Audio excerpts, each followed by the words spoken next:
నమస్కారం, welcome to Telugu stories book. మన ఛానల్లో కథలు మీకు నచ్చితే please like, share and subscribe to Telugu stories book. Hype ఇవ్వడం మర్చిపోకండి. ఈరోజు కథ లవర్ కమ్ హస్బెండ్ ఎపిసోడ్ 32. ఇంక కథలోకి వెళ్తే, చూస్తుండగానే వాళ్ళ ఫస్ట్ ఇయర్ ఎగ్జామ్స్ దగ్గరకు వచ్చేసాయి. ఇంకో వారంలో ఎగ్జామ్స్ ఉండగా కృతిక్ కాల్ వచ్చింది కేకే సార్ వాళ్ళ ఆఫీస్ నుంచి. సీట్ కన్ఫర్మ్ అయిందని, ఇంకో గంటలో మెయిల్ వస్తుంది, డీటెయిల్స్ అందులో ఉంటాయని. కృతి వాళ్ళ నాన్నకు కాల్ చేసింది. ఆయన సరే నువ్వు మెయిల్ చెక్ చేసుకుని కాల్ చేయన్నాడు. ఆ రోజు మిత్ర కూడా ఇంట్లోనే ఉండడంతో కృతి టెన్షన్ చూసి, ఎందుకు ఎలా టెన్స్ అవుతున్నావు అని అడిగింది. సీట్ ఎక్కడొస్తుందోనని అని కృతి అనగానే, మమ్మల్ని అందరినీ వదిలి వెళ్లాల్సి వస్తుందనా అని మిత్ర అడిగేసరికి, కాదే రిషిని వదిలి వెళ్లాల్సి వస్తుందనే బాధ అంది కృతి. అబ్బో, ఇంతకీ ఫోన్ చేసావా హీరోకి అని అడిగింది మిత్ర. మార్నింగ్ చేశాను, డాన్స్ క్లాస్లో ఈయనగారే టాప్ కదా, కొంచెం బిజీ. ఈవినింగ్ బేకరీలో వర్క్, ఇంకా కరాటేలో కాంపిటీషన్స్ జరుగుతున్నాయంట ఎక్కడో, దానికోసం తెగ ప్రాక్టీస్ అంది కృతి.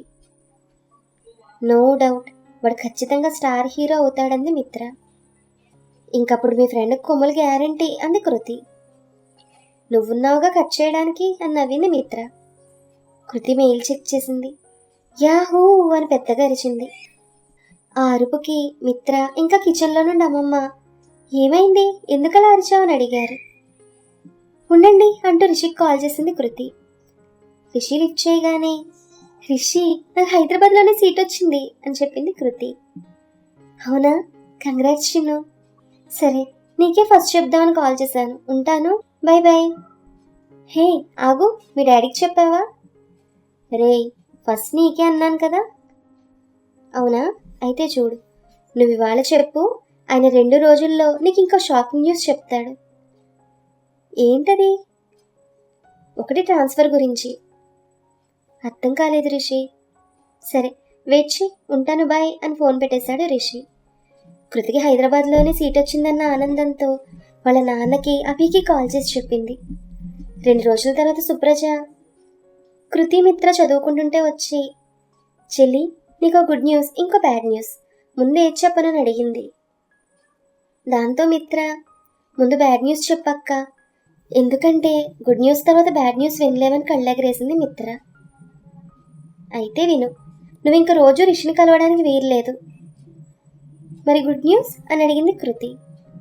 డాడీకి ఇక్కడికి ట్రాన్స్ఫర్ అయింది, ఇంకో 1 వీక్లో వచ్చేస్తారు. ఆ మాటకి మిత్ర నవ్వుతూ, దీనికి 2 బ్యాడ్ న్యూస్లేగా అంది మిత్ర. ఆ మాట కృతి మిత్ర నెత్తి మీద ఒక్కటి పీకి, కానీ విషయం రిషికి ఎలా తెలుసు అని అడిగింది. ఏముంది, అంకుల్ ఎలా ఆలోచిస్తారో రిషి కూడా సేమ్, ఇద్దరికి నువ్వంటే ప్రాణం. నాతో అన్నాడు ఒకసారి, మా మామ కృతిని నా నుండి ఎలాగైనా దూరం చేయడానికి ఇక్కడికి వస్తాడని అంది మిత్ర. మరి ఇప్పుడు ఏం చేస్తావు చెల్లి అని అడిగింది సుప్రజ. చూద్దాం, ముందు నాకు ఈ ఎగ్జామ్స్, నెక్స్ట్ నేను కేకే గ్రూప్లో జాయిన్ అవ్వాలి కదా అంది కృతి. కృతి వాళ్ళ పేరెంట్స్ రావడం, రిషి వాళ్ళ ఎగ్జామ్స్, వెంటనే కృతి హోటల్ మేనేజ్మెంట్లో జాయిన్ అవ్వడం జరిగింది. కాలేజీకి హాలిడేస్ కావడంతో ఒకరోజు రిషి కృతికి కాల్ చేశాడు. చాలా రోజులుగా కలవడం కుదరక ఎప్పటికో కలిశారు. కృతి రిషిని చూడగానే ఏడ్చేసింది. ఎందుకు చిన్ను ఏడుస్తున్నావు, ఈ ఎడబాటు శాశ్వతం కాదు, కొంతకాలం తప్పదన్నాడు రిషి. ఆ మాట కృతి కళ్ళు తుడుచుకుంటూ, అవును రోజు అడుగుదామని అనుకుంటూ మర్చిపోతున్నాను, కరాటే కాంపిటీషన్లో వచ్చిన అమౌంట్ బ్యాంక్లో వేసావా అని అడిగింది కృతి. వేశాను, ఈ సంవత్సరంలో మనం దాచింది 1,20,000 అన్నాడు రిషి. ఈ 2 ఇయర్స్ ఎలాగో కష్టపడితే తర్వాత నాకు ఎక్కడైనా పోస్టింగ్ ఇస్తారేమో, అప్పుడు నేను సంపాదించి నీకే ఇస్తానంది కృతి. అప్పుడు కానీ మీ బాబు నా మీద పడి ఏడవడు అన్నాడు రిషి. మా డాడీ నువ్వనుకున్నంత చెడ్డవాడు కాదు, అయినా ఎందుకు ఎప్పుడు ఆయన ఏదో ఒకటి అంటావు అని అడిగింది అమ్మా సీరియస్గా కృతి. చూడమ్మా, ఏ నాన్న కూతురు చెడ్డవాడు కాదు, లవ్ చేసే నాలాంటి అల్లుడికే చెడ్డమామ.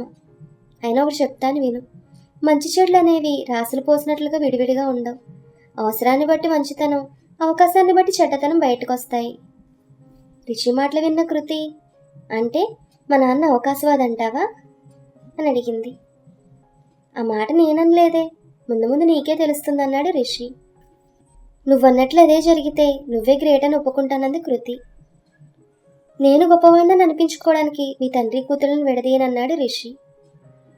సర్లే ఇంకేంటి, ఎంతవరకు వచ్చిందని డ్యాన్స్ క్లాస్ అని అడిగింది కృతి.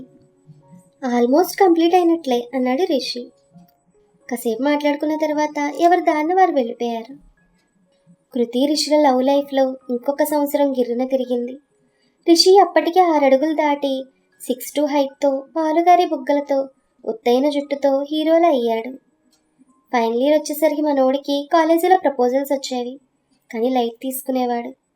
కృతి కూడా సెకండ్ ఇయర్లో తన టాలెంట్తో ది బెస్ట్ స్టూడెంట్ అనిపించుకుంది. అయితే రిషి 2 సంవత్సరాలుగా పార్ట్ టైం జాబ్ చేస్తున్న బేకరీ ఓనర్ వేరే బిజినెస్లోకి వెళ్ళి బేకరీ మూసేశాడు. దాంతో రిషికి ఇన్కమ్ ఆగిపోయింది. కానీ కృతి ధైర్యం చెప్పేది. వినయ్ ఎంబీబీఎస్ పూర్తి చేసుకుని ఎండీ చేస్తున్నాడు. ఈ 2 సంవత్సరాల్లో సుప్రజను చాలాసార్లు కలిశాడు. కాలేజీలో blood donation camps, health camps arrange చేసేవాడు. తన బిహేవియర్తో సుప్రజను ఆకట్టుకున్నాడు. అటు రిషి ఇటు కృతి స్టడీస్ కంప్లీట్ చేసుకున్నారు. అభి పీజీలో జాయిన్ అయ్యాడు. కృతికి కేకే రెస్టారెంట్లో పెద్ద పెద్ద చెఫ్స్ కింద అసిస్టెంట్ చెఫ్గా పోస్టింగ్ ఇచ్చారు. రిషి యాక్టింగ్ కోర్సులో చేయడానికి అప్లికేషన్ తెచ్చాడు. అయితే తాను కృతి దాచుకునే అమౌంట్ సరిపోదని అర్థమైంది. ఏదైతే అవుతుందని ముందు వాళ్ళ అమ్మని అడగడానికి ఇంటికి వెళ్ళాడు. చూడు రిషి, నీకు ఆల్రెడీ చాలాసార్లు చెప్పాను, నువ్వు ఈ సినిమా పిచ్చి వదిలేసి మంచి జాబ్ చేసుకోమని. అయినా నా మాట ఖాతరు చేయకుండా పార్ట్ టైం జాబ్ వెలగబెట్టి మరి అన్నీ నేర్చుకున్నావు. ఇప్పటికైనా నా మాట విని పీజీలో చేరు. గ్రూప్స్కి, బ్యాంక్ ఎగ్జామ్స్కి ప్రిపేర్ అవ్వు అంది రూప. కానీ రిషి, అమ్మా అవన్నీ కాదు, నాకు మనీ ఇవ్వగలవా లేవా అది చెప్పు అన్నాడు రిషి. నువ్వు యాక్టింగ్ కోర్స్ కంప్లీట్ చేసి తర్వాత ట్రై చేస్తా అంటున్నావు. ఒకవేళ హీరోగా ఛాన్సులు రాకపోతే అప్పుడేంటి అని అడిగింది రూప. ఇంకా ప్రయత్నాలు మొదలెట్టకుండానే ఫలితం గురించి మాట్లాడతావేంటి అన్నాడు విసుక్కుంటూ రిషి. రిషి, ఎందుకు చెప్తున్నానో అర్థం చేసుకో. మా అన్నయ్య వాళ్ళ అమ్మాయి తెలుసుగా, తను ఇంజనీరింగ్లో చేరింది. నీకు మంచి జాబ్ వస్తే ఆ అమ్మాయిని నీకు ఇచ్చి పెళ్లి చేస్తానని ఎప్పటి నుంచో చెప్తున్నాడు. అమ్మా, నువ్వు డబ్బులు ఇవ్వని అర్థమైంది, ఇంక నేను వెళ్తాను. ఇంకో ముఖ్య విషయం, నీ కృతి తెలుసుగా, నేను 4 సంవత్సరాల నుంచి ప్రేమించుకుంటున్నాం. ఇంకో విషయం ఏంటంటే తనే నాకు ఇప్పటికీ చాలా హెల్ప్ చేసింది. నాకు తనంటే ప్రాణం. ఎప్పటికైనా తనే నా భార్య అంటూ వెళ్ళిపోయాడు రిషి. రిషి యాక్టింగ్ కోర్సులో జాయిన్ అయ్యాడు. ఒకరోజు కృతి ఫుల్ బిజీగా ఉంది. ఫోన్ మోగింది. లిఫ్ట్ చేసి హలో హూ ఇస్ దిస్ అంది. అవతల నుంచి మిస్ సుకృతి అని అడిగారు. Yes, I'm Rahul from Gokul group of hotels. Okay, మా ఎండి మిమ్మల్ని ఒకసారి కలవమన్నారు. ఇఫ్ యూ డోంట్ మైండ్ రేపు ఒకసారి మా ఆఫీస్కి రాగలరా? దేని గురించో తెలుసుకోవచ్చా? నాకు తెలియదండి, మీరు వస్తారా? ఓకే, మీ ఆఫీస్ లొకేషన్ షేర్ చేయండి. నేను మాత్రం ఈవినింగ్ తర్వాతే వస్తాను. ఓకే కృతి గారు. ఫోన్ పెట్టేశాక కృతి రిషికి కాల్ చేసింది. ఏరా బిజీనా? లేదు, ఫ్రీగానే ఉన్నాను. ఏ వస్తావా? వస్తాను కానీ ఇప్పుడు కాదు, నెక్స్ట్ సండే ప్లాన్ చేయి. మా పేరెంట్స్ ఉండడం లేదు. అవునా, సూపర్. చిన్నగా ఈ మధ్య చాలా గ్యాప్ వచ్చింది కదా. నేను రెస్టారెంట్లో ఉన్నాను. సో వాట్, రిషిగాడికి మూడొచ్చింది. వాడు ఇప్పుడే మాట్లాడతాడు. అబ్బా రిషి, చెప్పేది విను. వింటే నాకేంటి? నాకేంటంట, సండే నువ్వు అడిగినవన్నీ ఇస్తాను. అయితే సరే, ఇప్పుడు చెప్పు ఏంటి? గోకుల్ గ్రూప్ ఆఫ్ హోటల్స్ నుంచి కాల్ వచ్చింది. రేపు వాళ్ళ ఎండీ రమ్మన్నారని చెప్పారు. ఎందుకు? ఏమో తెలియదు రిషి. నువ్వు రేపు ఈవినింగ్ వచ్చి పికప్ చేసుకో, వెళ్దాం. నేనెందుకే, మీ అయ్యని తీసుకెళ్ళు. హే, మా డాడీకి ఒక్కసారి కూడా గౌరవం ఇవ్వవా? సరే, మా మావయ్య గారిని నీతో తీసుకెళ్ళు. వెరీ గుడ్, ఇలా బాగుంది. కానీ ఆయన వద్దు, నువ్వే రా రిషి. చిన్నో, నా మాట విని మీ నాన్నని తీసుకెళ్ళు. నీకు మీ నాన్న గురించి పూర్తిగా తెలుసుకునే అవకాశం ఉంటుంది. సరే రిషి. అవును, నీ అకౌంట్లో నేను 7,000 వేశాను, చూసుకున్నావా? చూశాను. ఇప్పుడెందుకు? అవన్నీ సండే డీటెయిల్గా మాట్లాడుకుందాం. ఉంటాను, bye. Love you. Bye baby, love you too. Kriti phone పెట్టేసి తన వర్క్లో బిజీ అయింది. ఆ నెక్స్ట్ డే ఈవినింగ్ కృతి కిషోర్తో కలిసి గోకుల్ గ్రూప్ ఆఫ్ హోటల్స్కి వెళ్ళింది. రిసెప్షన్లో తను ఏం చెప్పగానే 5 నిమిషాల్లో అతను వచ్చాడు. Hi Sukriti, welcome to Gokul. నేనే మీకు కాల్ చేశాను. రాహుల్. కృతి నమస్తే అని నవ్వింది. మీరు కూర్చోండి. ఎండి గారు కొంచెం బిజీగా ఉన్నారని కృతి వాళ్ళకి చెప్పి రాహుల్ వెళ్ళిపోయాడు. కిషోర్ చుట్టూ చూస్తూ, మీ హోటల్స్ కంటే ఇదే పెద్దదనుకుంటా, నేనెందుకు పిలిచారో అన్నాడు కిషోర్. కృతి అవునం తలూపింది. ఒక పావు గంట తర్వాత రిసెప్షనిస్ట్ వచ్చి, మీ సుకృతి, ఎండి సార్ రమ్మంటున్నారు, go straight and take left first cabin అనగానే కృతి వాళ్ళ నాన్నతో అక్కడికి వెళ్ళింది. డోర్ నాక్ చేసి, మే కమిన్ సార్ అని అడిగింది. Yes come in. కృతి కిషోర్ లోపలికి వచ్చారు. 50 సంవత్సరాలు ఉంటాయేమో. గోకుల్ చంద్ర ఎండి అని నేమ్ ప్లేట్ చూసింది. Hello Sukriti, take your seat. Kriti కూర్చుంటూ, he's my father, bank manager అంది. ఆయన కిషోర్తో హలో సార్ అంటూ షేక్ హ్యాండ్ ఇచ్చి చైర్ చూపించాడు. నన్ను ఎందుకు రమ్మన్నారో తెలుసుకోవచ్చా సార్ అంటూ డైరెక్ట్గా పాయింట్లోకి వచ్చింది కృతి. ఆయన నవ్వుతూ, నీ ఏజ్ ఎంత అని అడిగాడు. 20 years అంది. కేఏ గ్రూప్స్లో జాయిన్ అయ్యి ఎన్ని సంవత్సరాలైంది? 3 years. నీకు శాలరీ ఎంత ఇస్తున్నారు? 20,000. నీ టాలెంట్గా తక్కువ నీకు అనిపించలేదా? సార్, అది నేను పనిచేసే కంపెనీ కాదు, నా ట్రైనింగ్ స్టార్ట్ అయిందే అక్కడ. సో అది నాకు అమ్మలాగా. ఇంకా క్లారిటీగా చెప్పాలంటే నేను మా ఇంట్లో ఎంత కంఫర్ట్గా ఉంటానో అక్కడ అలాగే ఉంటాను. సో శాలరీ అనేది అంత ముఖ్యం కాదు నాకు. ఆ మాటకైనా వెరీ గుడ్. నేను 3 days బ్యాక్ మా ఫ్రెండ్ వాళ్ళ రిలేటివ్స్ ఫంక్షన్ ఉంటే మీ హోటల్స్ చేస్తే వచ్చాను. నేను ఏ రెస్టారెంట్కి వెళ్ళినా అక్కడ స్పెషల్ ఫుడ్ ఐటమ్ అడిగి మరీ తింటాను.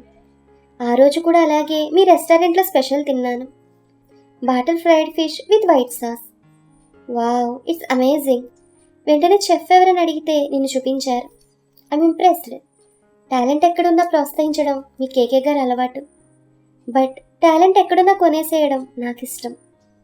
సో మీ సుకృతి, నేను మా రెస్టారెంట్లో చెఫ్గా అపాయింట్ చేస్తున్నాను. నీ శాలరీ డబుల్, 40,000 అంటూ కిషోర్తో, మీరు చాలా ప్రౌడ్గా ఫీల్ అవ్వాలి. ఇంత చిన్న వయసులో మీ అమ్మాయి ఎంతో సాధిస్తోందంటూ కృతి వైపు చూశాడు. ఆ మాట కిషోర్ ఫేస్ 1000 వోల్టేజీల బల్బులా వెలిగిపోతోంది. కానీ కృతి మాత్రం చాలా నార్మల్గా ఉంది. మరి అపాయింట్మెంట్ రెడీ చేయించనా అని అడిగారు ఆయన. ఆ మాట Kriti, thank you so much sir, but sorry to say, నేను మీ ఆఫర్ని తిరస్కరిస్తున్నానంది కృతి. ఆ మాట కిషోర్, కృతి ఏంటి నువ్వు అనేది అని అరిచాడు. డాడీ ప్లీజ్ నన్ను మాట్లాడనివ్వండి అంది కృతి. సార్, నేను ఇందాకే చెప్పాను, అది నేను పనిచేసే ప్లేస్ కాదు, నా ఇల్లు అంది. మనం ఉండే ఇల్లు కూడా మారుతూనే ఉంటామని ఆయన అనగానే, సార్ అది కంఫర్ట్ అనిపించకపోతే, బట్ నేను ఎప్పుడూ అలా అనుకోలేదండి కృతి. ఓకే, కాసేపు నీ మాటే కరెక్ట్ అనుకుందాం. మరి శాలరీ పరంగా చూస్తే డబుల్. ప్రపంచం నడిచేదే మనీతో.